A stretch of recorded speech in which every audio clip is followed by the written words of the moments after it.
जय श्री राम प्रेमी भक्तजनों, प्रेमी भक्तों, भगवान आपकी हर इच्छा पूर्ण कर देंगे।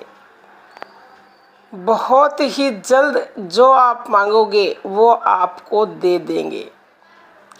परंतु एक चीज़ भगवान बड़ी ही मुश्किल से देते हैं।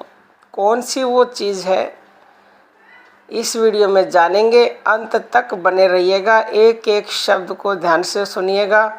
और हमारा दूसरा चैनल है ज्ञानदूत, उसकी वीडियोस देखना चाहते हो तो इसी वीडियो के डिस्क्रिप्शन में उसकी लिंक मिलेगी। जो भी मनुष्य भगवान की भक्ति करता है, उसका नाम जब भजन ध्यान करता है, अगर कोई मनुष्य सकाम भाव से भगवान को भजता है, सकाम भाव मतलब अपनी इच्छाओं की पूर्ति के लिए भगवान के नाम का जप करता है, यानी भगवान को याद करता है, तो ऐसे मनुष्यों की इच्छाएं तो भगवान अति शीघ्र पूरी करते हैं। क्यों?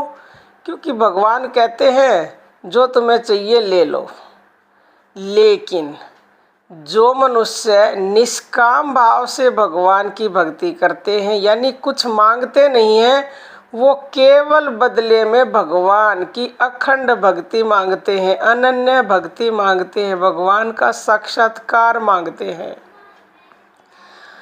तो अखंड भक्ति, निष्काम भक्ति बड़ी ही मुश्किल से देते हैं भगवान। क्यों देते हैं बड़ी मुश्किल से? क्योंकि भगवान की निष्काम भक्ति अगर तुम्हें मिल गई, अखंड भक्ति मिल गई, अनन्य भक्ति मिल गई, तो फिर भगवान तो तुम्हारे हाथों बिक जाएंगे। क्योंकि जो भगवान की निष्काम भाव से भक्ति करते हैं, भगवान उसके ऋणी हो जाते हैं। अब भगवान तुम्हारे ऋणी क्यों बनना चाहेंगे? और जो भगवान की निष्काम भक्ति करते हैं, उनके भगवान पीछे पीछे घुमा करते हैं, हर पल उनके साथ रहते हैं।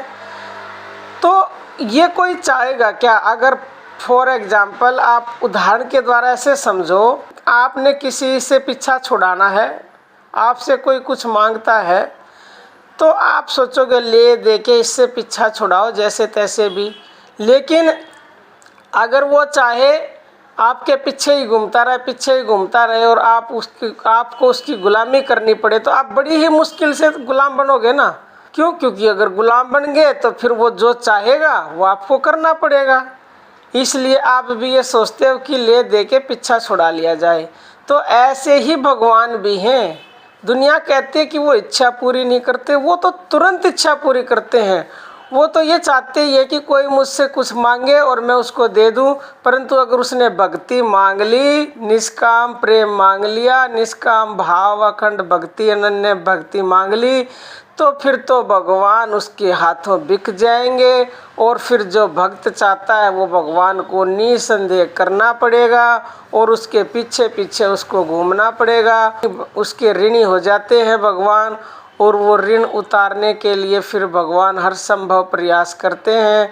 और ऐसे मनुष्यों को भगवान इसीलिए अनन्य भक्ति मिलने में देर लगती है, क्योंकि वो फिर अच्छी तरह से परखते हैं, देखते हैं, और काल अपना पूरा प्रभाव डालता है वो भक्ति को छुड़ाने का, कि क्या ये इसके लायक है कि मुझको अपना गुलाम बना ले, मुझको मेरे ऊपर अपना ऋण चढ़ा दे।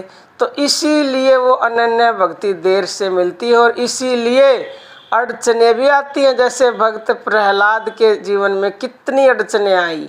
जब भगवान को ये पूर्ण विश्वास हो गया कि हाँ ये इस लायक है कि मैं इसका आजीवन इसके पीछे पीछे घूमूं और इसकी हर पल रक्षा करूं, तो भगवान ने उसको साक्षात दर्शन तत्क्षण दे दिए और उसको अखंड भक्ति दे दी, अनन्य भक्ति दे दी। तो प्रेमी भक्तों, अगर आप सकाम भाव से बचते हो तो तुरंत इच्छाएं पूरी करेंगे वो। लेकिन निष्काम भाव से बचते हो तो निष्काम भक्ति तो बड़ी मुश्किल से देते हैं वो। तो उसके लिए आप अटल विश्वास, दृढ़ विश्वास से लगे रहें, तो एक दिन निश्चित ही वो आपको दे देंगे। देर लगेगी लेकिन देंगे अवश्य, क्योंकि जिस दिन आप वो लगन लगा लोगे अपने अंदर, तो उन्हें देनी ही पड़ेगी। जैसे भक्त प्रहलाद, ध्रुव जैसी लगन, मीराबाई जैसी लगन, तो उस दिन तो फिर उन्हें वो भक्ति देनी ही पड़ेगी। तो प्रेमी भक्तों, आज के लिए इतना ही। जय श्री राम।